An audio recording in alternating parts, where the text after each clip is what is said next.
नमस्कार, आप सवाल पोस्ट देख रहे हैं और मैं हूं आपके साथ अभिनव कुमार। आपको बता दें कि राहुल गांधी के आवास पर जिस तरीके से आज रात्रि भोज का आयोजन किया गया था, जिसमें तेजस्वी यादव, मुकेश सहनी, फारूक अब्दुल्ला और जेएमएम के जो अन्य नेता थे इंडिया अलायंस के, वो तमाम लोग शामिल हुए। तेजस्वी यादव ने साफ तौर पे कहा कि एसआईआर को लेकर जिस तरीके से धांधली चल रही है, भाजपा तानाशाही कर रही है। देखिए, जो चर्चा हुई है आप लोगों को बताने की अभी जरूरत नहीं है और जाहिर से बात पे जिस हिसाब से तानाशाही इस मुल्क में चल रही है, कैसे अपने लोकतंत्र को बचाना है, उसके लिए हम लोग सब लोग तैयार हैं।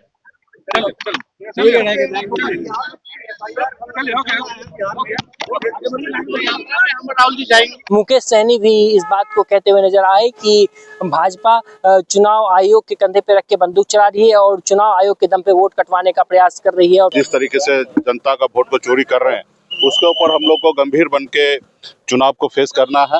अभी हम लोगों का यात्रा 17 तारीख से यात्रा पूरे बिहार में चलना है राहुल गांधी जी के नेतृत्व में, और 1 तारीख को पटना में समापन होना है। तो लगातार हम लोग लगे हैं, कार्यकर्ता लगे हैं। अब जनता का वोट का रक्षा करने का निर्णय हम लोगों ने लिया है।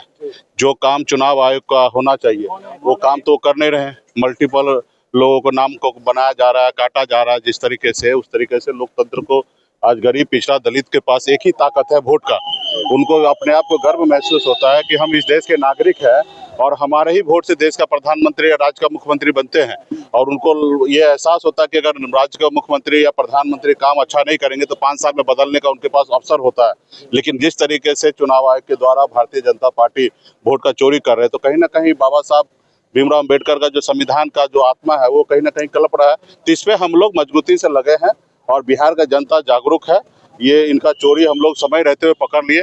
बिहार में इन लोगों का खेल नहीं चलने वाला। आज की बैठक में क्या कुछ बातें हुई सर? यही सारी चीजें पे बात हुआ कि उन्होंने, राहुल जी ने बताया कि किस तरीके से कर्नाटक हो या अन्य प्रदेश में किस तरीके से मल्टीपल वोट किस तरीके से बढ़ाया जा रहा है, किस तरीके से घटाया जा रहा है। ये सब चीज की जानकारी हम लोग प्राप्त हुआ और इसी के ऊपर देखते हुए हम लोग बिहार पे हर बूथ पर इसी तरीके से नजर रखेंगे। कार्यकर्ता से बात करके इस पे हम लोग काम करेंगे। चुनाव बहिष्कार करने को लेकर कोई चर्चा हुई? क्योंकि तेजस्वी यादव ने कहा, इसके बाद आप लोग आज बैठे सारे अलायंस के लोग, तो इस स्थिति में क्या चुनाव बाइकआउट एक ऑप्शन है? इस पर बात हुई क्या? नहीं, देखिए, ये अभी इस पे जो ज्यादा कोई चर्चा नहीं हुआ है, क्योंकि हम लोग लोकतंत्र पे भरोसा करते हैं और बिहार के जनता और देश के जनता पे हम लोग भरोसा कर रहे हैं। और हम लोग मजबूती से लड़ाई लड़ने वाले लोग हैं, पीछे मुड़ के देखने वाले नहीं है, पीछे हटने वाले लोग नहीं है और हम लोग फेस करेंगे, लड़ाई लड़ेंगे। फारूक अब्दुल्ला ने भी इलेक्शन कमीशन पे सवाल उठाया। उन्होंने कहा कि इंडिया अलायंस एकजुट है। मैंने वो फिल्म देखी जिसमें जिस तरह वोट चोरी किए जाते हैं, ये भी सुना। एक घर में, एक कमरे में 80 लोग कहाँ से आए। मेरा अपना इनका था कि हमें स्टेटहुड के लिए बात करनी, लड़ना चाहिए। स्टेट को 10 महीने हो गए कि राज्यसभा की 4 सीटें हैं, उनको भरना जरूरी है। तो ये बहुत अहम बातें हैं जिसके लिए हम लोगों ने इनसे कहा है। और जो किताबों पर इनने बैन लगाया है, अब बताइए मुझे, अनुराधा रॉय की किताब पे बैन, नूरानी की किताब पे बैन, वो कौन से मिलिटेंट थे?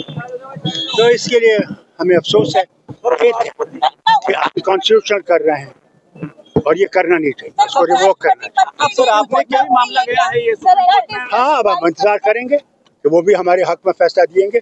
उनने कहा था, जब ये मामला गया था उनके सामने, उन्हें कहा था कि हाँ, ये देना चाहिए।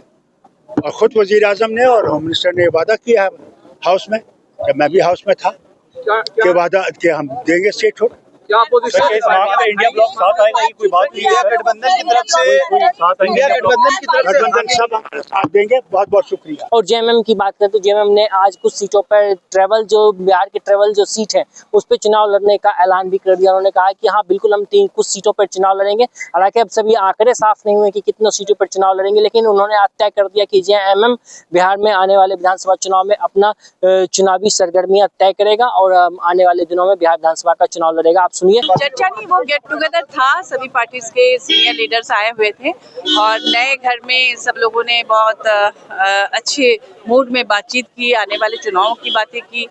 ऐसा कोई ये नहीं था कि हाँ इसी पर बात करना है, उस तरह का कोई शेड्यूल बना हुआ नहीं था और सब लोगों ने अच्छे से खाया पिया, गपशप किया और एक बॉन्डिंग सबकी दिखी। सब एक दूसरे की से बातचीत कर रहे थे, चुनाव को लेकर भी बातचीत हो रही थी, लेकिन बहुत ही हेल्दी एक माहौल था। क्या उपराष्ट्रपति को लेकर के भी कोई चर्चा हुई? नहीं, ऐसी कोई ऑफिशियल चर्चा नहीं हुई है। ऐसे कैजुअली सब लोग ऐसे बातचीत कर रहे थे, लेकिन कोई एक ही टॉपिक पे बात नहीं हो रही थी। जिससे मन जिस तरह की बातें कर रहे हैं। राहुल गांधी ने पावर पॉइंट प्रेजेंटेशन आप लोगों के सामने दिया है। वो सब मतलब एक्चुअली हम लोग यहाँ पर आए थे उनके नए घर को देखने के लिए। बिहार में चुनाव लड़ेगी क्या? निश्चित रूप से लड़ेगी। वहाँ कुछ हमारे सीट्स भी हैं जहाँ ट्राइबल सीट है, तो उसके लिए जेएमएम सीट की मांग भी करेगी। कितने सीटों पे लड़ेगी? ये तो बाद में बैठ के तय होगा, लेकिन वहाँ से लड़ा जाएगा चुनाव। Thank you.